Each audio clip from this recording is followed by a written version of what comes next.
చీరాలలో చేనేతలకు ఏ రాజకీయ పార్టీ కూడా టికెట్ కేటాయించలేదని మండిపడ్డారు పోలిశెట్టి శ్రీనివాసరావు. బాపట్ల జిల్లా చీరాలలో ఇండిపెండెంట్ అభ్యర్థిగా నామినేషన్ దాఖలు చేశారు పోలిశెట్టి శ్రీనివాసరావు.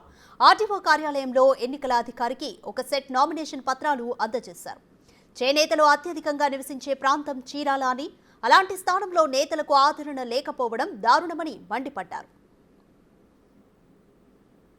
తరపున చీరాల నియోజకవర్గంలో ఎవరికీ అవకాశం లేని కారణంగా ప్రగడ కోటయ్య గారికి మనవడైనటువంటి నేను, కోటయ్య గారి కొడుకు, కోడలు, మనవడు వీళ్ళందరి సమక్షంలో చేనేతలు చట్టసభల్లో కూడా అవకాశం కల్పించాలనే ఉద్దేశంతో ఎమ్మెల్యేగా కంటెస్ట్ చేయడం జరుగుతుంది. నామినేషన్ వేయడానికి సిద్ధంగా ఉన్నాం. వారికి నామినేషన్ పెట్టడం జరుగుతుంది.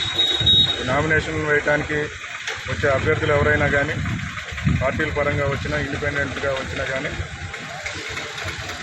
కంటెస్ట్ చేసే అభ్యర్థితో పాటు, నామినేషన్ ఫైల్ చేసే అభ్యర్థితో పాటు నలుగురికి మాత్రం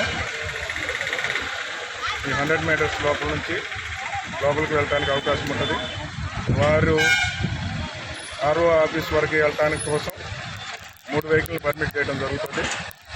ఈ 3 వెహికల్స్ అనేది క్యాండిడేట్తో పాటు 4 వ్యక్తులు అనేది అది మ్యాండేటరీ. అంతకు మించి ఎవరిని ఎక్కువ పర్మిట్ చేయడం జరగదు.